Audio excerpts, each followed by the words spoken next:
आज हम मैटर की करैक्टरिस्टिक्स को डिस्कस करेंगे। Characteristics of particles of matter. First activity दी है, particles of matter have space between them. Matter की जो पार्टिकल्स होंगे उनके बीच में स्पेस प्रेजेंट होता है। इन एक्टिविटी 1.1 एंड एक्टिविटी 1.2 हमने जो की we saw that particles of sugar, salt, Dettol, potassium permanganate got evenly distributed in water. वो वाटर में पूरी तरह से डिस्ट्रीब्यूट हो जाते हैं, मतलब स्प्रेड हो जाते हैं। क्यों? क्योंकि वाटर के बीच में वाटर के जो पार्टिकल्स हैं उनके बीच में स्पेस है, और वो स्पेस ये साल्ट, शुगर या डेटोल के जो पार्टिकल्स होंगे उसको कवर कर लेते हैं। सिमिलरली ऐसे ही जब when we make tea, coffee या लेमोनेड, जब हम चाय, कॉफ़ी या नींबू पानी बनाएंगे तो इसके पार्टिकल्स उस पार्टिकल्स दूसरे पार्टिकल्स के स्पेस को कवर कर लेते हैं। Particles of one type of matter get into the spaces between particles of the other. तो दिस शो दैट, तो ये क्या हमें बताता है, तो जो मैटर के पार्टिकल्स होंगे उनके बीच में स्पेस होता है। तो सेकंड एक्टिविटी क्या है, particles of matter are continuously moving. इस एक्टिविटी को देखते हैं। Put an unlit incense stick in a corner of your class. How close do you have to go near it so as to smell it? Now light the incense stick. What happens? Do you get the smell sitting at a distance? Record your observation. देखो इसमें क्या का इस activity में बोला है, हम अगरबत्ती लेंगे और उसको अपनी क्लास में रख देंगे। तो how close do you have to go near it, हमें उसके कितनी पास जाना पड़ेगा उसको स्मेल करने के लिए। फर्स्ट में तो इसने कहा now light the incense stick, फिर हम उन अगरबत्ती को जला देंगे। तो व्हाट हैपन्स, क्या होगा? Do you get the smell sitting at a distance, तो हम जितनी दूरी पर बैठे हैं तो वो स्मेल हम तक पहुंच जाएगी। कैसे? Record your observation. तो क्या होगा, जब हम अगरबत्ती को जलाएंगे तो उसके पार्टिकल्स एयर के थ्रू उस डिस्टेंस तक पहुंच जाएंगे। तो क्या है, जो पार्टिकल्स हैं मैटर की वो एयर में मूव करते हैं, क्योंकि जो particles of matter continuously move करेंगे, और जो पार्टिकल्स होंगे वो क्या है, उनकी जो काइनेटिक एनर्जी के पार्टिकल्स की, जैसे हम किसी भी चीज़ को हीट करते हैं, हीटिंग के थ्रू वो प्रोसेस बड़ी स्पीडली होता है, मतलब उनकी काइनेटिक एनर्जी इंक्रीज हो जाएगी पार्टिकल्स की, और वो उतनी ही तेज़ी से स्प्रेड हो जाएंगे। ओके, एक्टिविटी 1.4, इसमें क्या कहें हम, टेक 2 ग्लास या बीकर, 2 ग्लास या बीकर लेंगे, उनको वाटर से फिल करेंगे। Put a drop of blue या red ink slowly and carefully along the sides of the first beaker and honey in the same way in the second beaker। देखो हमने 2 glass लिए, या कोई ग्लास लेंगे या बीकर लेंगे, हमने बीकर लिया, ठीक है। तो एक में तो हमने ब्लू इंक, कोई भी इंक लेंगे, रेड या ब्लू इंक को ग्लास के साइड से उसमें डाल देंगे, और दूसरे में बीकर में हम हनी को ऐसे ही ऐड करेंगे। Leave them undistributed in your house और in a corner of your class. अगर हम इस एक्टिविटी को घर में कर रहे हैं, स्कूल में कर रहे हैं, तो इसको हम परफॉर्म करेंगे इस एक्टिविटी को, और उसको अनडिस्टर्ब ऐसे ही रख देंगे, उसको टच नहीं करेंगे। रिकॉर्ड यूर ऑब्जर्वेशन, तो हम उसमें क्या नोट करेंगे, हमने क्या ऑब्जर्व किया। What do you observe immediately after adding the ink drop, जब हम वाटर में इंक को ऐड करेंगे तो क्या होगा, तो जो इंक है वाटर में स्पीडली क्या हो जाएगी, डिज़ोल्व हो जाएगी। ओके, लेकिन जो हनी है वो वाटर में धीरे धीरे डिज़ोल्व होगा, क्योंकि हनी की जो डेंसिटी है वो क्या होती है, कम, लेकिन इसकी डेंसिटी, इंक की डेंसिटी वाटर की डेंसिटी के बराबर होती है, और वो उसको ईजिली से डिज़ोल्व कर देती है। हाउ मैनी हावर्स या days does it take for the colour of ink to spread evenly throughout the water. तो इसमें यही कहा है, जो इंक है वो वाटर में जल्दी क्या है, डिज़ोल्व हो जाती है, लेकिन जो हनी है वो वाटर के बॉटम में सेट हो जाएगा, और वो धीरे धीरे उसमें डिज़ोल्व होगा। ओके, तो activity 1.5, drop a crystal of copper sulphate और potassium permanganate into a glass of hot water and another containing cold water. देखो एक बीकर में तो हम हॉट वाटर लेंगे और दूसरे में हम लेंगे कोल्ड वाटर, ठीक है। किसी के भी क्रिस्टल मिले हमें कॉपर के या पोटाशियम परमैंगनेट के, उनको हम हॉट वाटर में और दूसरे को कोल्ड वाटर में ऐड कर देंगे। Do not stir the solution को हमें मिक्स नहीं करना है, उसको हम ऐसे ही रख देंगे ताकि जो क्रिस्टल है वो उसके बॉटम में सेट हो जाए। What do you observe just above the solid crystal in the glass? What happens as the time passes? What does this suggest about the particles of solid and liquid? Does the rate of mixing change with temperature? Why and how? तो इन के question हम पढ़ेंगे from the above 3 activities 1.3 and 1.4 we can conclude the following. देखो जो इसमें कहा है जो हमने क्रिस्टल लिए थे कॉपर सल्फेट के, हॉट वाटर में हमने कॉपर सल्फेट के क्रिस्टल को डिज़ोल्व किया, तो क्या हुआ, हॉट वाटर में जो क्रिस्टल है वो स्पीडली डिज़ोल्व हो जाएंगे और कोल्ड वाटर में वो थोड़ा टाइम लेंगे। ओके, तो क्योंकि पार्टिकल्स है जो मैटर के वो क्या है, मूव तो करेंगे लेकिन उनके बीच में जो काइनेटिक एनर्जी है वो भी फॉर्म होगी। और टेम्परेचर जैसे जैसे बढ़ेगा और जो टेम्परेचर इंक्रीज़ होगा तो पार्टिकल्स की स्पीड भी बढ़ती चली जाएगी और टेम्परेचर इंक्रीज़ होने के साथ काइनेटिक एनर्जी भी इंक्रीज़ होती है। चलो पढ़ते हैं कैसे इसने क्या कहा है। Particles of matter are continuously moving.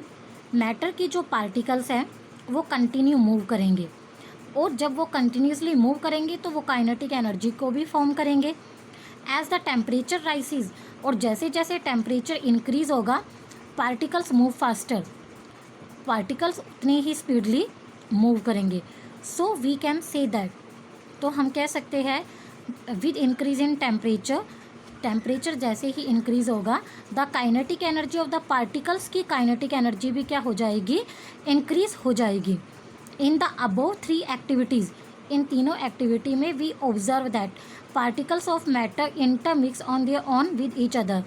Matter के जो पार्टिकल्स हैं वो इंटरमिक्स हो जाते हैं एक दूसरे के साथ। They do so by getting into the space between the particles, और वो पार्टिकल्स के बीच में जो स्पेस होता है वहाँ पे जाके वो उस कवर को, उस स्पेस को फिल कर देंगे।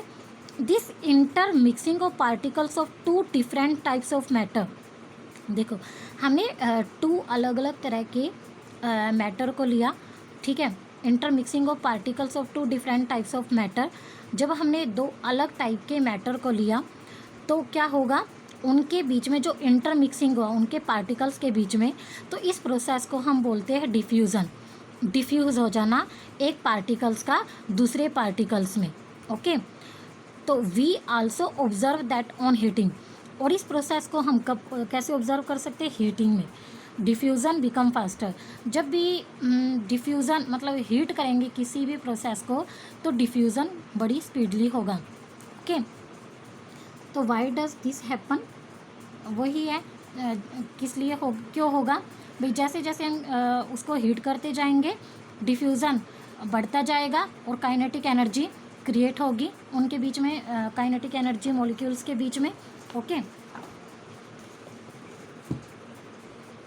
डिफ्यूज़न इसने व्हेन, देखो इसका आंसर हम पढ़ते हैं as the temperature is increase, जब टेम्परेचर बढ़ेगा तो काइनेटिक एनर्जी या मॉलिक्यूल्स की वो भी इंक्रीज़ हो जाएगी, ठीक है।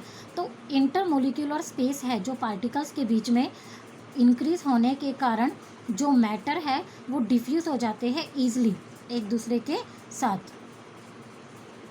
ओके, तो नेक्स्ट पढ़ेंगे हम particles of matter attract each other. Activity 1.6, play this game in the field, make 4 groups and 4 human chains as suggested. The first group should hold each other from the back and lock arms like Edo Mishme dancers. देखो इसमें 4 groups को show किया गया है जिसमें क्या है, first group ने एक दूसरे को होल्ड कर रखा है बैक से, and second group should hold hands to form a human chain. Second group ने हैंड को होल्ड कर रखा है और एक ह्यूमन चेन को फॉर्म कर रहा है। Third group should form a chain by touching each other with only their finger tip. Third group सिर्फ फिंगर से एक दूसरे को टच कर रहा है। Now the fourth group of student should run around and try to break the three human chain one by one into as many small groups as possible. तो which group was the easiest to break why. तो इसमें इसका answer हम कैसे दे सकते हैं, देखो matter के पार्टिकल्स जितना क्लोज होंगे तो उनके बीच में जो फोर्स ऑफ अट्रैक्शन है वो उतना ही ज़्यादा होगा। ओके, और जैसे ही अब ये पार्टिकल्स एक दूसरे से दूर होते चले जाएंगे तो उनके बीच में फोर्स ऑफ अट्रैक्शन उतना ही कम होगा, वो हम उसको उतनी ही ईजिली से ब्रेक कर सकते हैं। अब जिसने फिंगर से उसको टच कर रखा है तो वो ग्रुप जल्दी से ईजिली ब्रेक हो जाएगा। इसमें देखो इसने क्या कहा है, if we consider each student as a particles of matter. भाई हमने जो ये 4 ग्रुप लिया है स्टूडेंट का, इसमें हम स्टूडेंट को पार्टिकल्स ऑफ मैटर समझेंगे। Then in which group of particles held each other with the maximum force. इन 4 ग्रुप्स ने पार्टिकल्स है जो मैटर के एक दूसरे को हेल्ड कर रखा है, एक मैक्सिमम फोर्स के साथ होल्ड कर रखा है। इतने स्पीड मतलब इतनी फोर्स से इन्होंने एक दूसरे को पकड़ रखा है कि हम इस ग्रुप को ब्रेक नहीं कर सकते। Okay, activity 1.7, take an iron nail, a piece of chalk and a rubber band. एक हम लोहे की कील, चोक और रबर बैंड लेंगे। Try breaking them by hammering, cutting और स्ट्रेचिंग। देखो टेक अ आयरन नेल, जब हम आयरन नेल को लेंगे और उसको हैमर से स्ट्रेच करेंगे, उसको हैमर से मारेंगे तो क्या होगा, उसके ऊपर फोर्स तो लगेगा लेकिन जो आयरन नेल है इतनी जल्दी से वो ब्रेक नहीं होगी क्योंकि उसके जो पार्टिकल्स हैं आयरन नेल के वो ईज़िली क्लोजली पैक्ड है और हम उसको इतनी ईज़िली से ब्रेक नहीं कर सकते। अ पीस ऑफ चोक, जब हम चोक के पीस को हैमर से या हैंड से ही उसको क्रश करेंगे तो वो ईजिली से ब्रेक हो जाएगा। Okay, and a rubber band, और एक रबर बैंड को जितना ज़्यादा स्ट्रेच करेंगे क्या होगा, वो टूट जाएगा स्ट्रेचिंग से। तो in which of the above 3 substances do you think the particles are held with greater force.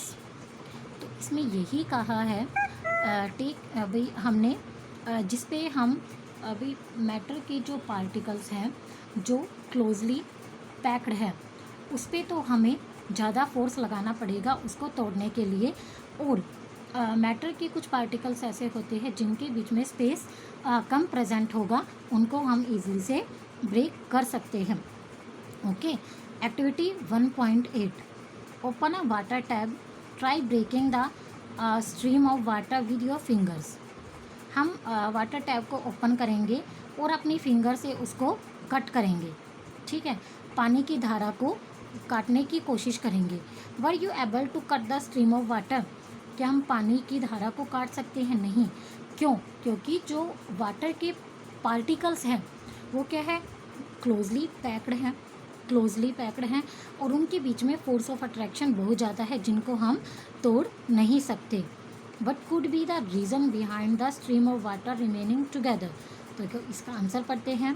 The 3 activities, जो हमने 3 एक्टिविटी की 1.6, 1.7 और 1.8 suggest that particles of matter have force acting between them. भी मैटर के जो particles हैं उनके ऊपर एक फोर्स लगेगा, ठीक है।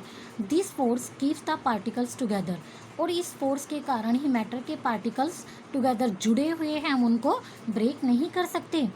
The strength of this force of attraction, और जो इस फोर्स की एक स्ट्रेंथ है वो एक मैटर से दूसरे मैटर में वेरी करती है, मतलब वो अट्रैक्ट कर सकता है, ठीक है। Force of the strength of this force of attraction vary from one kind of matter to another. तो ये स्ट्रेंथ एक मैटर से दूसरे मैटर में वेरी करती है।